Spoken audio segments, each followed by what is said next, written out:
welcome back to Game Talk from the Bench. I'm your host, Drew Barreto, and today I'm here with my co-host, my uncle Andrew Barreto, and my guest, my other uncle, my Uncle Joe. Today, in the NFL, we have some news. We have a QB1 competition that was already settled so far in training camp. We have a huge injury to our offensive line to a young quarterback trying to bounce back from a bad down year. We have a contract extension down in Dallas, and we have a significant injury to a secondary player in Chicago. In the NBA, we have schedule release. We have our opening night, opening week, and Christmas games, as well as the sad passing of all-time legendary head coach. Ending us off in MLB, we'll talk about the weekly standings update, as well as some news about the Dodgers getting a star pitcher back, Angels firing some dudes, and the Brewers ace Misiorowski pinning himself in history. But starting us off, Bears safety Kobe Bryant, who they signed in the offseason from Seattle. So he just won the Super Bowl with Seattle. He's expected to miss 4 to 6 months after undergoing knee surgery.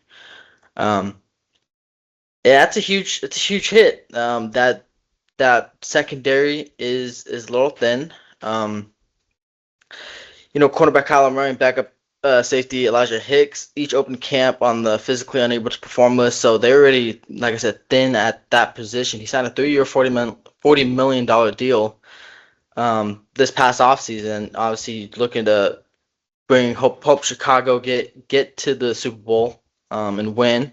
Obviously, Chicago was a team that fell a little short just up to the Rams. But yeah, this is not how the Bears were hoping Kobe Bryant would start his tenure as a Bear. Yeah, like you said, that's a huge 4 to 6 months on one of your prize free agent signings, and did Bears have a lot of upside, after their performance in the playoffs last year. They just want to build off that, and seeing him go down as one of your huge parts on your defense, that's already putting like a wrinkle in what their goals there. But we're start playing these games soon, going into training camp and preseason starting, and we'll see who steps up in his place. Yeah, it's a big blow to the Bears secondary. Obviously, they just signed their right tackle, so like you just said, that secondary was they lost some guys. They all to a couple teams. So signing him was a big deal. It sucks that he got hurt. Like you said, you mentioned earlier, a couple other guys got hurt. I heard they signed Xavier Woods. We'll see what he does. I know he's older, so I don't know what that's going to do.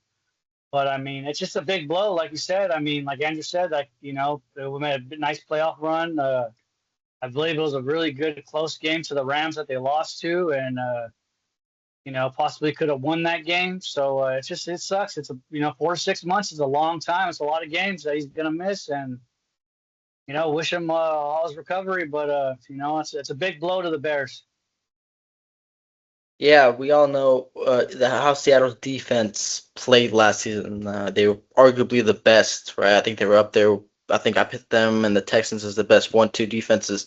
He was obviously part of that squad. I believe I might be wrong. It was either him or Julian Love that got a pick against Drake May in the Super Bowl. But that defense was just flying all over the field. So, Chicago, they went out. They knew Seattle wouldn't have been able to extend them.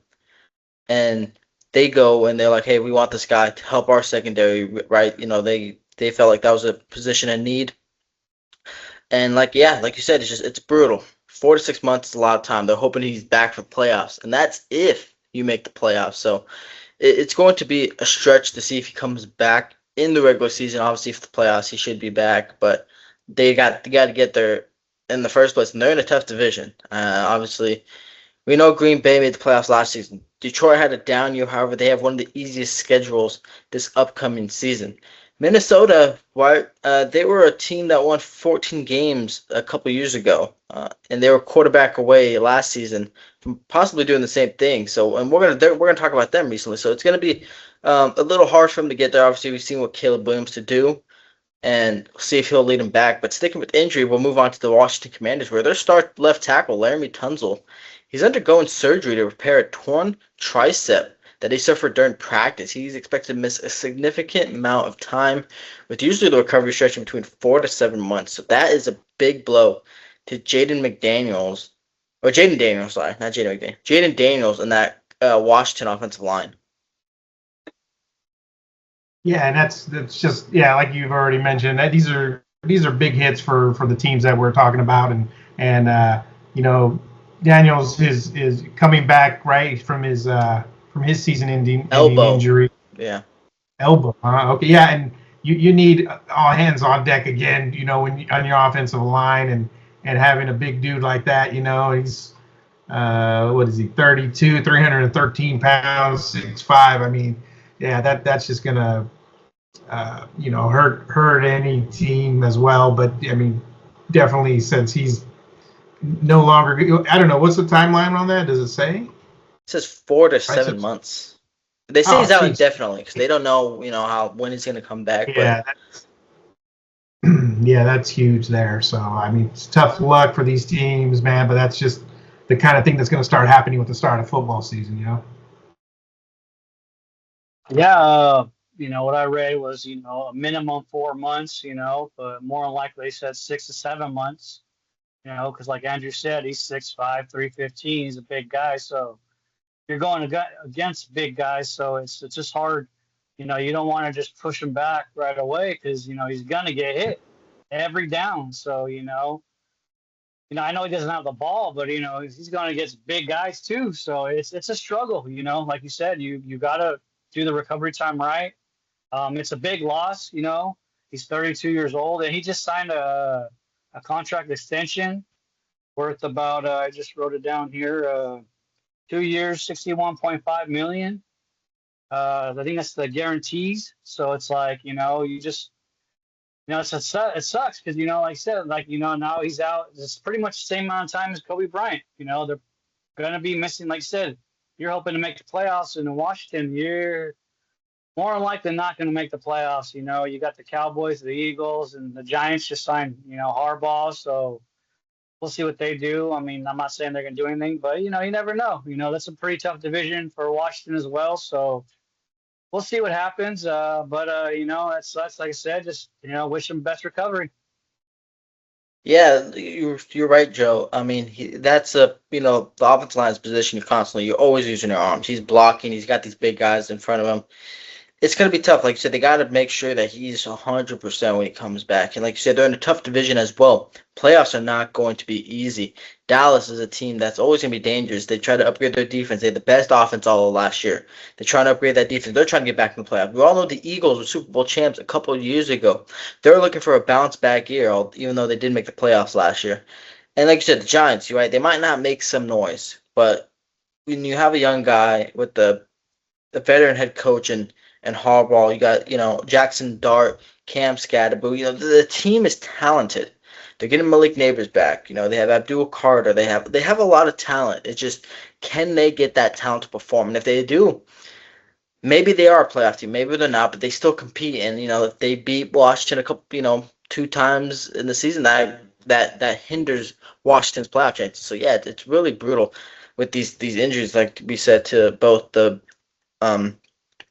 Bears and the Commanders, because I mean those are 2 guys that are going to make an impact at a valuable position. So it's tough. Speaking about a valuable position, though, we're moving on to the Vikings. We talked about it earlier. I know me and Andrew did, between their QB1 battle of, oh my gosh, Kyler Murray, and I am blanking on the other name. JJ McCarthy. JJ McCarthy. Thank you.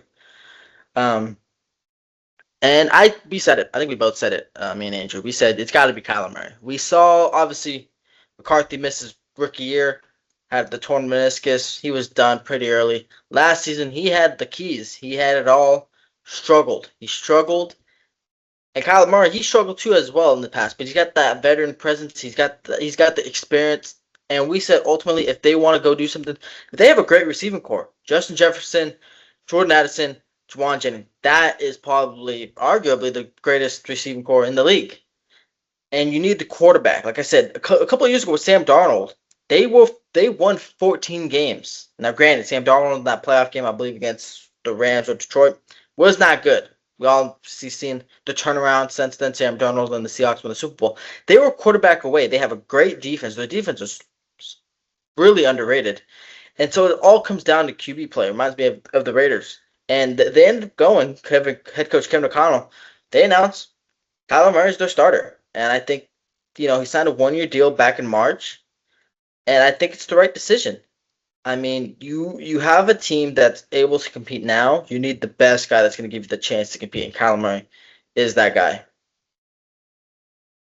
Yeah, he's. You mentioned he's the veteran there. He's got 87 games already, under his belt. He's thrown for over 20,000 yards. So he's got all that experience there. And who knows? This could be a resurrection of his career. Different scenery. He's under Kevin O'Connell, and we know like you mentioned, what he did with Sam Darnold. I don't think it's going to turn into him hosting the Vince Lombardi Trophy, but I think Kyler Murray could, he's getting a great opportunity here to start, and with those receivers, put up some points in just win some games, I would think, and it kind of shows too about McCarthy. He's just not ready yet. Like we don't, you said he's battled with injuries and this competition that they had going into this season. And I think that's what ultimately he's ready to go now. Yeah, it's I thought it was a great decision to start him and announce it now. Like you guys said, what he did with the quarterback in Seattle. He had great reps over in San Francisco before he went to Minnesota.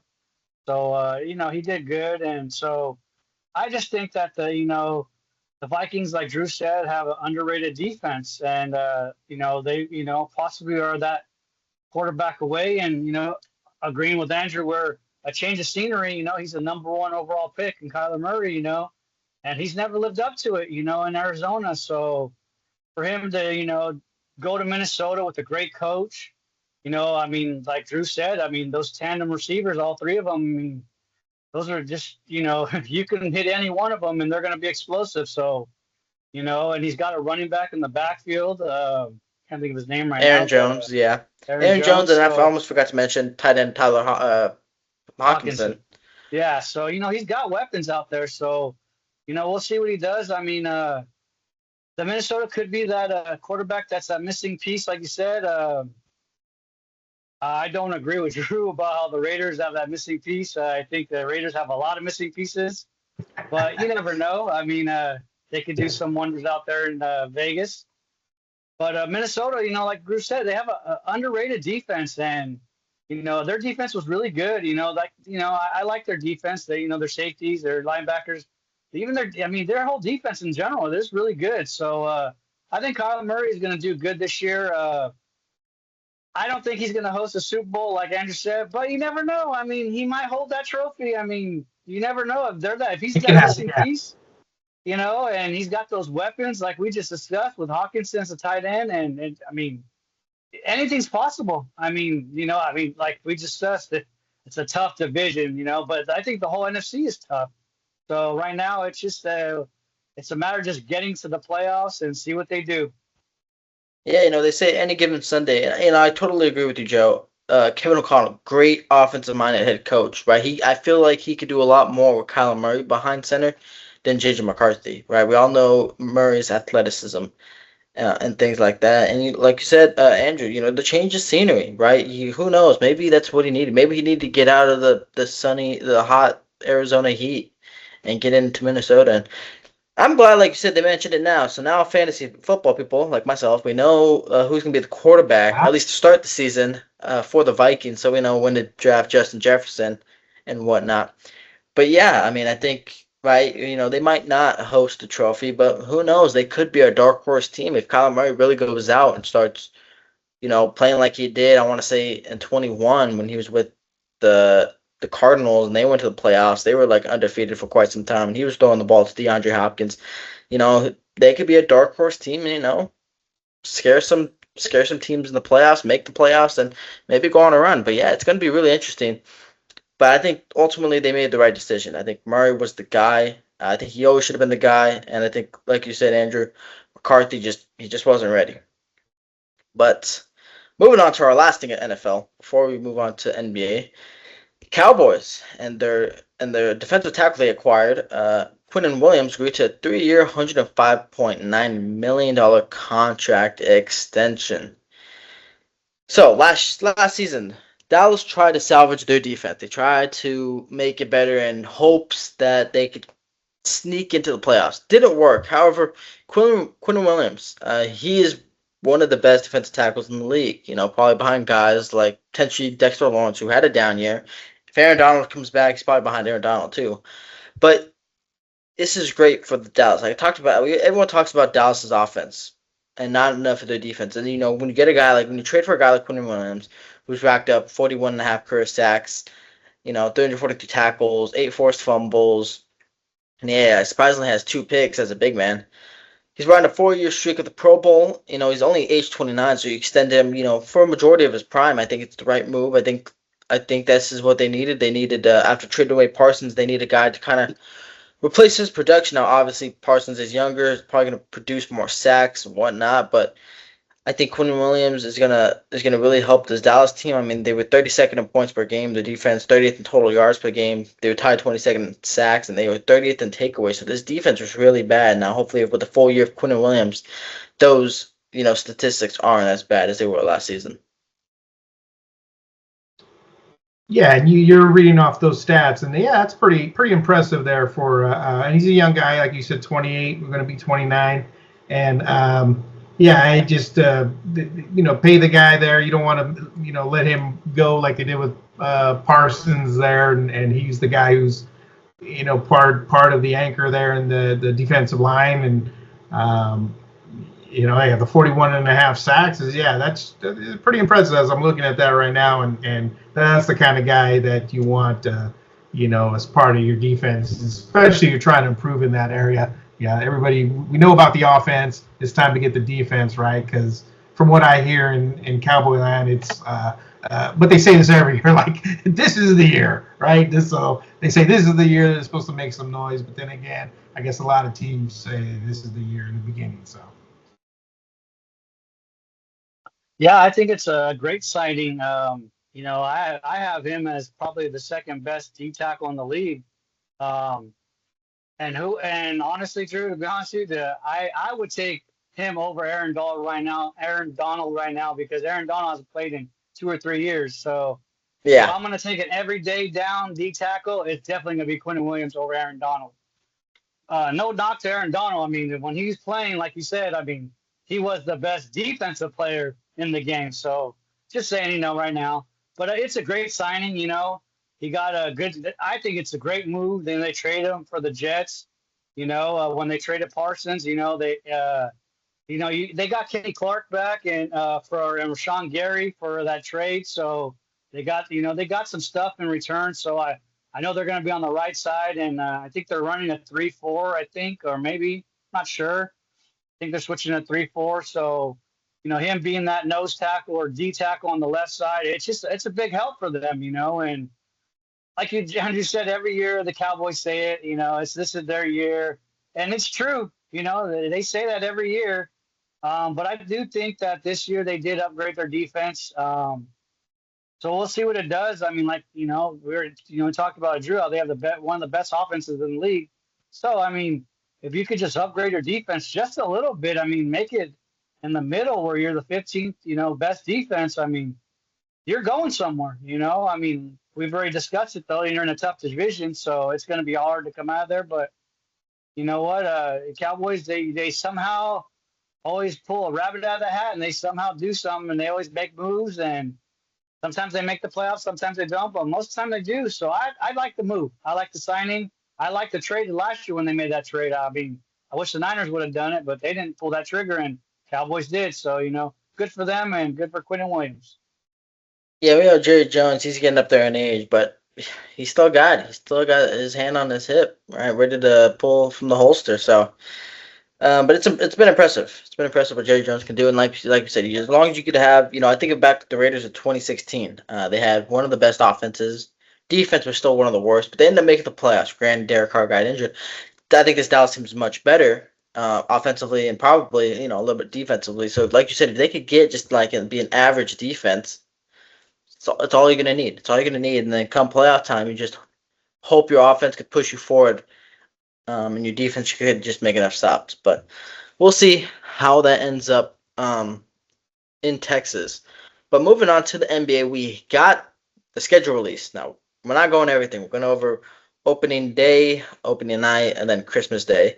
Opening night, it's Tuesday, October 20th. And we got a triple header on NBC/Peacock. Our first game is Celtics versus Detroit. To be honest, a little bit of a weird one. We know Jaylen Brown got traded out of Boston in exchange for Paul George and picks. Detroit was the number one seed in the East last season, so that's understandable. So we have the 1-2 seed playing in the first game. The championship Knicks will be facing the 76ers, and that's gonna be a great game with LeBron and Jaylen Brown on the squad. Knicks will raise their championship banner. Should be a good one. That's prime time, and then ending off the night will be the battle of the West. It's the Spurs versus the Thunder.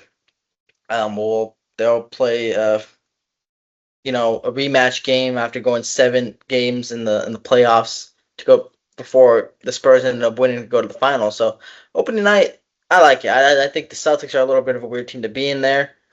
However, I don't hate it. I see what the directions they're going. Generally, I don't think obviously for marketing purposes, that's why LeBron and the Sixers are there, but they shouldn't have been there. But that's whatever.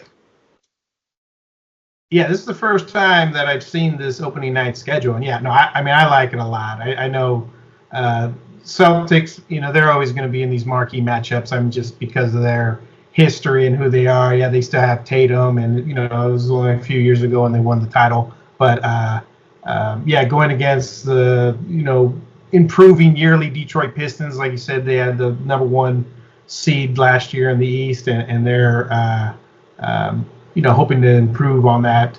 But yeah, I like and of course, LeBron, right? LeBron's going to be the guy in Philly now at his new team with Jaylen Brown and going against the champs New York Knicks as they hang their banner, get their rings, kind of thing.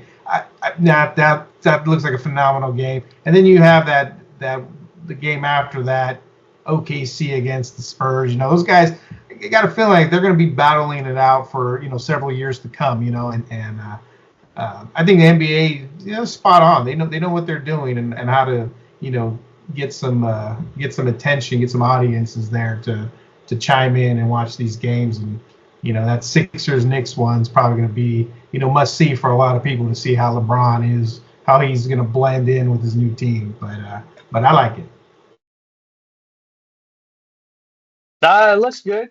I would have flopped Philadelphia since you put Boston in. I would have flopped Philadelphia and Detroit, and I would have put Philadelphia at Boston for Jaylen Brown's return, first game of the year. That's just what I would have done to get those ratings, and I would have put that probably in the second game, and I would have put Detroit and New York. Like you said, Andrew, the number one seed Detroit facing the Knicks, hanging the banner and all that. And I mean, I have no problems with OKC and the Spurs. I mean, I think that's a great matchup. To end your night, I mean, gosh, can't say much more than that. I mean, if it wasn't for LeBron going to Philadelphia, that probably would have been the must-watch game. But since Philly, that's what the NBA was waiting for, LeBron to pick his team so they can make these games and all these games, opening night, Christmas Day, and all that. So, we'll see. I hope New York does really good against Philadelphia. I don't know what they're going to do yet, but we'll see. Opening night should be a great opening night, though. Yeah, so we'll move on to opening week. We have doubleheaders. Wednesday, October 21st. We have Minnesota versus the Heat. That's an interesting one. We have Minnesota who acquired LaMelo Ball versus the Heat who acquired Giannis, and they have the Warriors who haven't done anything really in free agency against the Lakers for whatever reason. The NBA just loves playing and I know why they did it before, right? LeBron versus Curry, but now LeBron's not even on the Lakers, so I don't know why. Warriors are still playing Lakers opening night, but it's whatever. We'll take Luka. And then with that Thursday, October 22nd, it's the Cavs versus the 76ers. So LeBron returns to Cleveland, and the Nuggets versus OKC. And so that should be good. I think I really like the Minnesota versus Heat game. Right, you have the two stars and LaMelo Ball and Giannis, right, making their debuts against each other. So that should be a fun one. As for the other three, they're common matchups. We'll see. I think we'll see how um, Cavs do against Philly. We obviously know. I think James Harden still hasn't signed. I could be wrong. He might have signed, and I just can't remember. But yeah, it should be interesting to see how Cleveland greets LeBron, since he didn't return again for the third time. Looks like they're force feeding us already early in the week. LeBron James and the Sixers. That's why I started laughing. Like already, really, and against his own team, Cleveland. I don't know. I expect some booze. I mean, there's going to be a mixture, but just like everything. But all these teams are getting better. I mean, I have no problem with any of these. I mean, like you said, the Timberwolves, Miami, Giannis. I mean. Even the Lakers, Warriors. I mean, Luka and they're what they got 5 starting white guys against the Warriors. So we'll see how that goes. Warriors with Curry and the Geritol older guys, Draymond, and who else did they sign? I got an email today of who they signed. I was like, oh, these are the same guys as always. Gary Payne II, DeAnthony Melton, and Draymond Green's back. I'm like, hey. But yeah, I think the NBA does a good job, and looks like they're going to just be, picking the marquee games and then trying to put a little twist to it and make you tune in. But it's NBA season's right around the corner. Yeah, that Wolves Heat game should be definitely good. Like you said, with LaMelo Ball, with Anthony Edwards, so that should be a good 1-2 punch against Giannis. And I forgot their center over there in Miami. I forgot his name. They traded him. They traded their center. The young center was Kelal Ware. He was part of the package. I think was you could the Bobby. power forward then? He means Bam. Bam. Bam. There you go. My bad. Yeah, Bam. That's what I meant. Yeah. So that should be a good matchup. I like that matchup. Dubs and Lakers. Like Andrew said, they got 5 white guys starting. I don't see a problem with it personally because I seen those white guys in action and hey, they good. They really good, and the Lakers are gonna surprise some teams this year. I think without LeBron, I think it's gonna be a more focus on the actual team now instead of him. He's always been a big baby, so every team always bows down to him, and now that he's gone, Philadelphia's got to deal with him. How I look at it as. So that should be good. The Cavs and Sixers, like Andrew said, he's probably going to get some boos. I think personally they shouldn't boo him because they should be grateful and thankful because they got their only championship because of LeBron. And if LeBron wasn't there, we would have, three-peated. So they should be grateful for him and clap and cheer for him. But like Andrew said, they're probably going to have some boos. I believe they're going to have boos. So. I think they shouldn't, but I do think they're going to. And the Nuggets and OKC, that should be a good game, with Jokic and OKC, and I like that game. It's going to be a good game, interesting game. And then you have a couple games on Friday, and I saw New York and Boston, the Rockets and Spurs, so that's the end off the week right there during the week. It should be an NBA, like you said, they just waited for LeBron to make the schedule, and now that he's gone signed, it's a good schedule. NBA knows how to get a good reviews. So I like the schedule opening week. Yeah, like you said, well, not like so, but yeah, Friday it gets New York versus Boston, right? Two all-time franchises facing off. Rockets versus Spurs. Obviously, Kevin Durant is in Houston against the two teams in Texas. Well, I guess it's three, but the two of the three teams in Texas facing off. Should be a good one. But like you said, the Lakers got five white guys. They're good, right? We know Luka Doncic, Walker Kessler, Austin Reeves. But the Warriors got a good white guy. They got Brandon Pajemski. All right, so I'm not worried about white guys, right? Yeah. I'm Santa Speaking of the Clara. Warriors, I didn't get the memo tonight. I didn't see the Warrior game we had on. I should have. If I had noticed before we started recording, I would have put something on. But yeah, like you said, they really do know how to market. The opening days. Oh, almost forgot about Christmas. We'll get into that, but yeah, the NBA does a really good job. Speaking of Christmas, we'll get right into it. Christmas, we have the championship rematch, right? They kind of do it every year. We have starting us off at really early in the morning if you don't live on the East Coast. We have Spurs versus Knicks, right? We got the rematch. Hopefully the Spurs come into that game on national television and kill the Knicks. Because I know Wembanyama, he's still heartbroken from that game. Then we have the Heat versus Boston. We got Giannis versus the looking Boston Celtics. We got LeBron versus his old team, the Lakers. We got the 76ers versus the Lakers.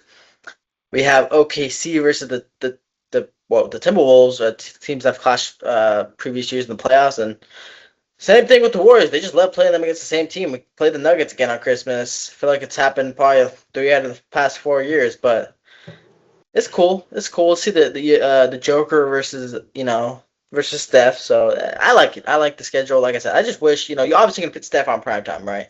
And I know Jokic is another guy you want to put on primetime, but they gotta stop playing each other, man. I've seen this matchup almost every year. Last year was like the one time it wasn't the Nuggets, but reminds me of when the Warriors used to always play the Cavs on Christmas Day, back in their rivalry. Yeah, no, exactly. I mean, the question that I hear that's out there is like, what do you prefer? Do you prefer this Christmas schedule, this lineup, or do you prefer the NFL Thanksgiving lineup?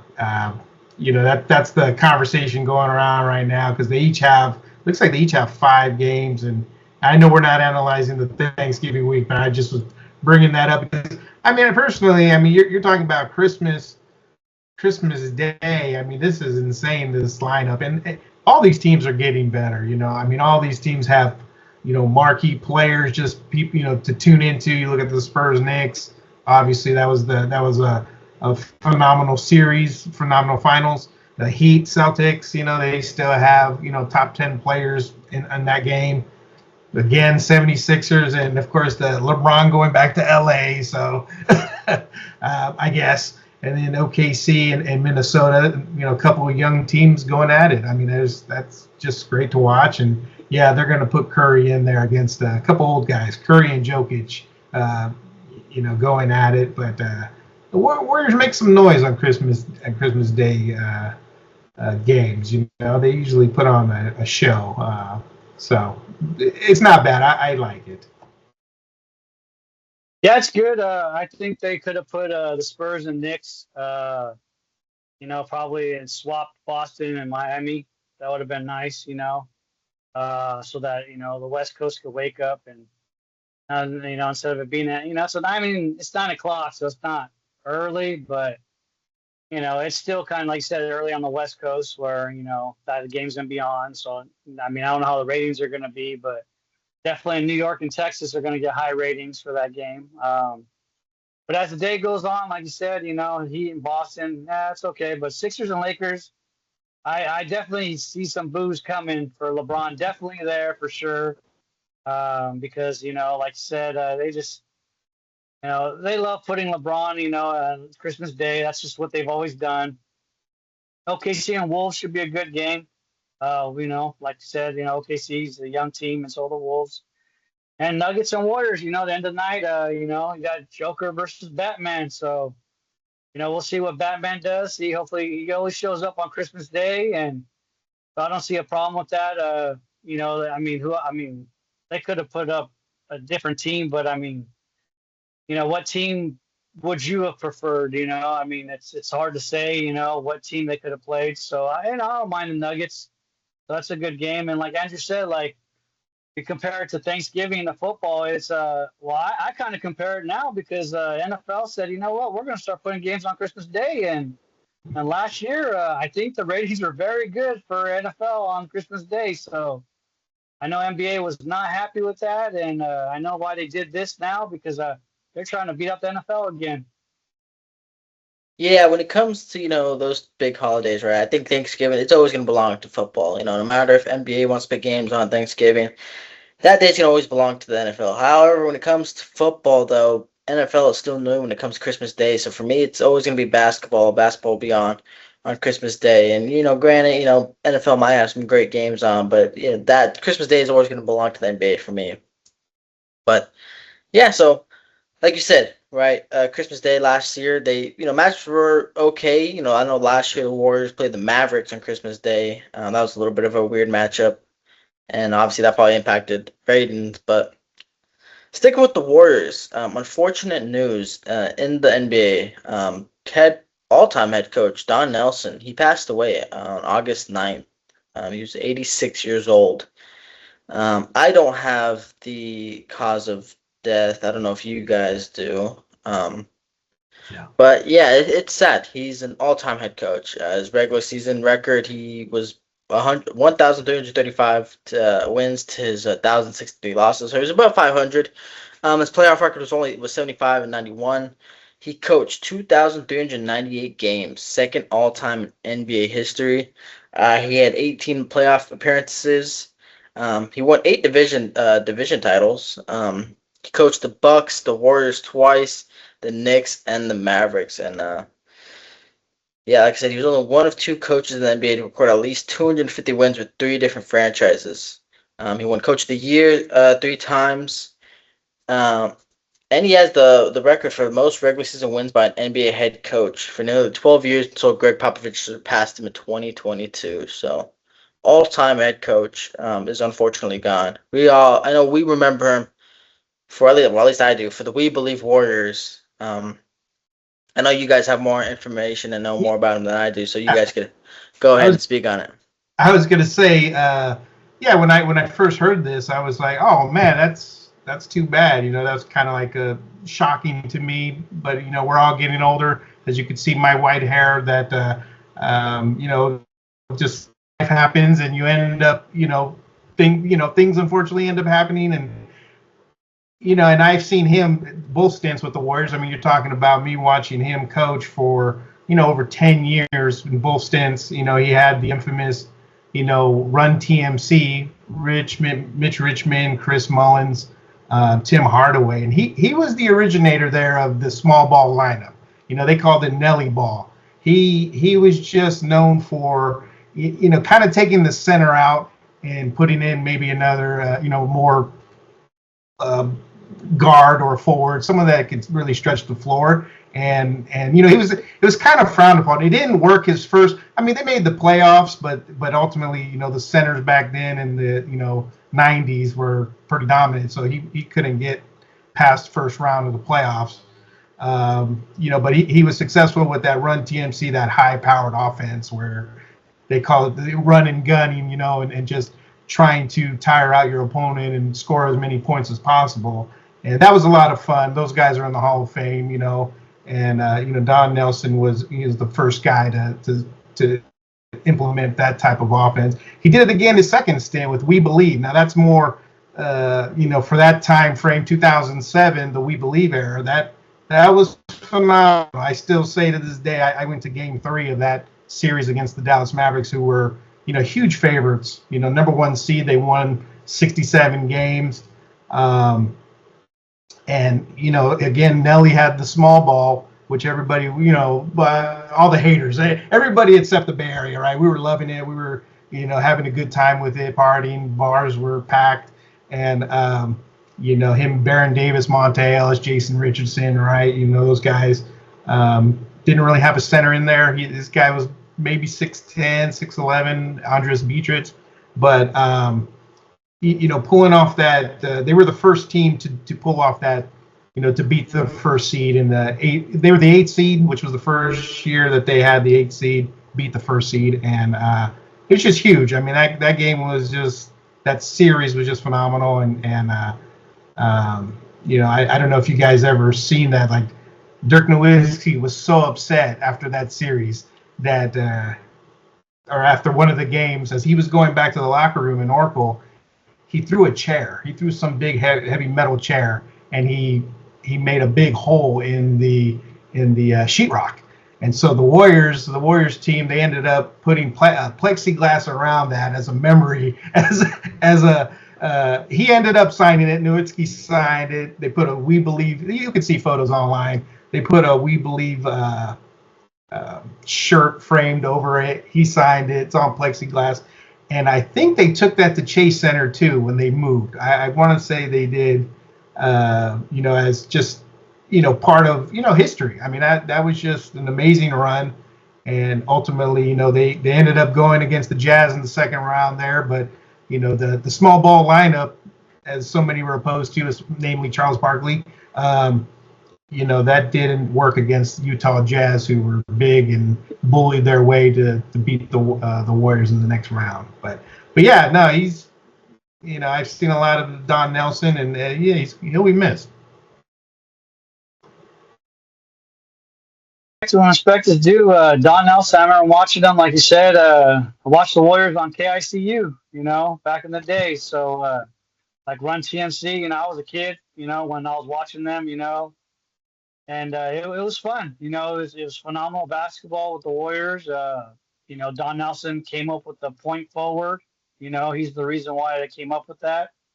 And the We Believe team, Steven Jackson was that point forward, and not only was he the point forward, but the forward spot was where he guarded the center on defense. So it was just a Don Nelson was big. He was in Dallas, like you said, with Steve Nash and Dirk Nowitzki over there.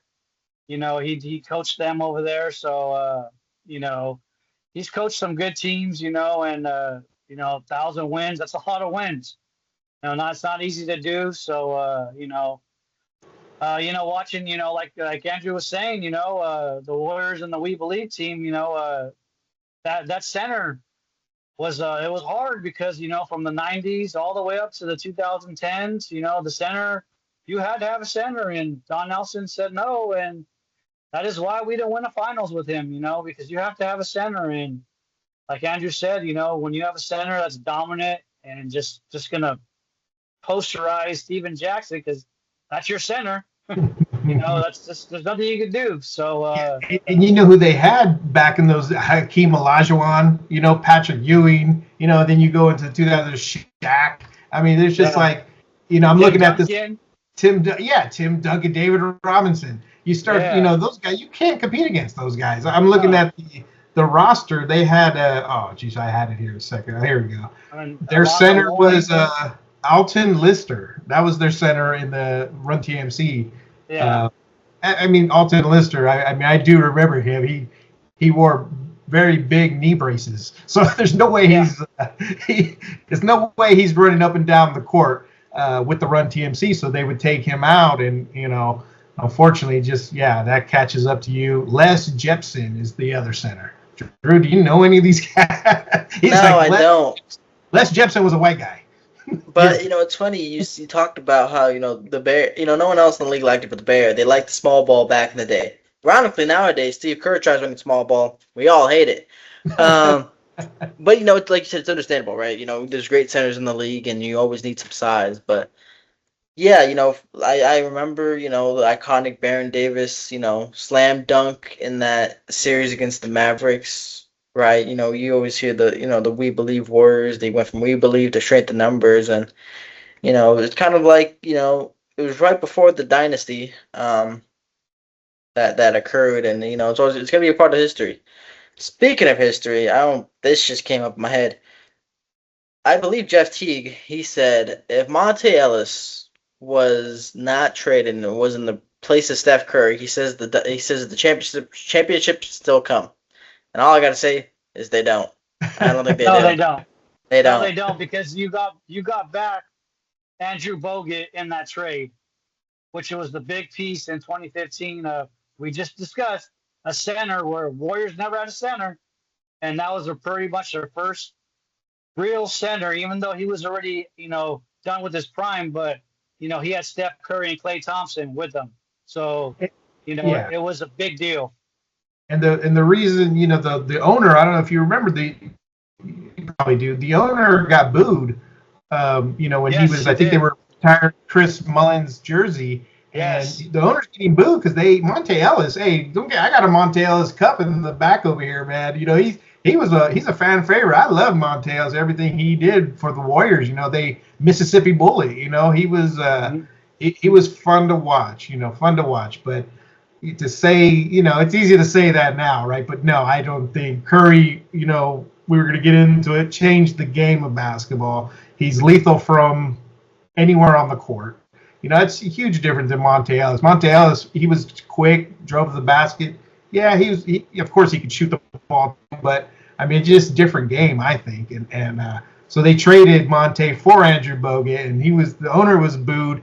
Andrew Bogut, he was actually injured during that time too, and it's like we're trading our best player for Andrew Bogut. And I remember a guy at work, I was telling you, just wait. You have to wait. Warriors never had a center like Andrew Bogut. I mean, I've just heard Alton Lister, Les Jepson, Eric Dampier is another guy. I mean, they just never had, someone who's going to be able to fill that position and be effective. And Andrew Bogut was a phenomenal passer as well. So, so yeah, that resulted in what envisioned the coaches and the owners. So they know a lot more than us, I would say. Yeah, and Yeah, then and then oh, go ahead, Drew. oh, I was gonna say the rest was history, right? We see Steph Yeah, Curry come alive in the yeah. dynasty start. Well, I just remember seeing that night because I remember watching that, and the owner got booed, and I don't know if it was Chris Mullen Rick Barry. or Rick Barry came out and Yeah. said, "Don't boo this man," because you remember the Warriors just got sold. It was new ownership, so that was their first move because as a reason why we got rid of Monte is Monte said, "I can't play with Steph. He's too small. He's too little. He's not good enough. He needs to go." Well, who'd they get rid of instead? They got rid of Monte, and like Drew said, it all happened right after that. Yeah, so I remember that just popped up in my head. I think they tried to also replace, Steph for Damian Lillard and say the same thing, but yeah, no one could have done what Steph Curry did. But that is all for our NBA news. Moving on to our final things in the MLB is our weekly standings updates. In the AL East, the Rays they extended their lead over the Yankees. They're at 72 wins. They have a 6-game lead over the Yankees. They've been so impressive thus far. White Sox they have a 3-game lead over the Tigers, who have made their way back. White Sox are 61-56. Tigers, who dealt screwball, have been great as of recent. They're 8-2 in the last 10, and the Astros have a half-game lead over the Rangers in the AL West. In the National League, Braves they are at 72 wins. They have an 8-game lead over the Phillies. Brewers have the best record in baseball. They're 74-45. They have a 4.5-game lead over the Cubs. And the Dodgers, who are 2-8 in their last 10, they have struggled. They are 71-48. They have a 7.5-game lead over the Diamondbacks and 8.5-game lead over the Padres. Now, before we end off, we'll get into some MLB news. I was going to talk about 3 things. We're only going to talk about 2. Blake Snell, the 2-time Cy Young winner, he's going to return from the IL for the first time since May 9th. So we know Snell last year pitched in the World Series. He pitched pretty solid. He started on the start of the season active. Went on the IL pretty early, but he was just activated from the 60-day IL. And he's to make his start. Technically, today's start was today, the day after Terry Scobell made his home start as a Dodger. So yeah, we talk about their blockbuster moves and Scobell, but we also got to remember they signed Snell to a big deal 2 years ago. And so now they get the 2-time Cy Young back. They're hoping he's, like the Cy Young that they signed. But yeah, that's just the league. If he comes back, like he's pitched before, because we all know Blake Snell is one heck of a pitcher. He can mow you down. Like I said, he's 2-time Cy Young winner, so we obviously know the talent's there. Speaking of pitchers, Jacob Misiorowski, the Miz. He became the second fastest pitcher in MLB history to reach 200 strikeouts in a single season. He achieved this in 129 and a third innings on August 9th against the Minnesota Twins. However, though, he's still second to the one and only Spencer Strider, who did it in 123 in a third innings during the 2022 season. That's how special Spencer Strider was in his healthy years. Obviously, been just hammered with injuries, but Misiorowski etching his name in history. Hopefully, maybe in the future he goes first on that list, but as of now, he is second. Joe, I don't know if you have any thoughts on Blake Snell or the Miz. Blake Snell, it's a big it's like a free agent move, like a mid-season trade for the Dodgers, getting them back.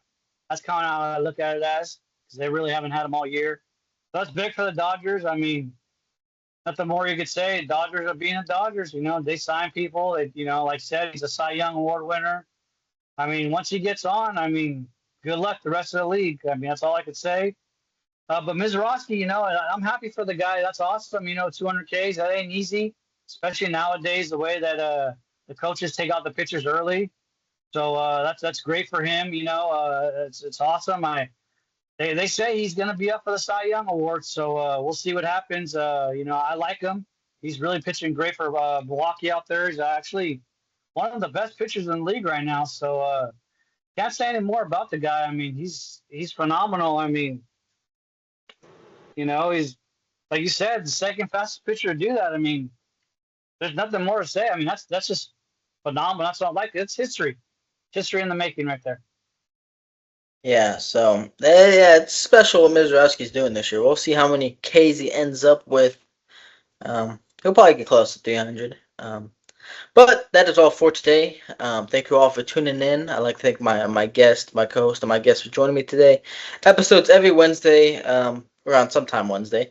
Hopefully you get my instant reactions on certain things. I was just out of town this past week, so no posts have been out for like at least a week. We're on Instagram, YouTube, TikTok, and Spotify.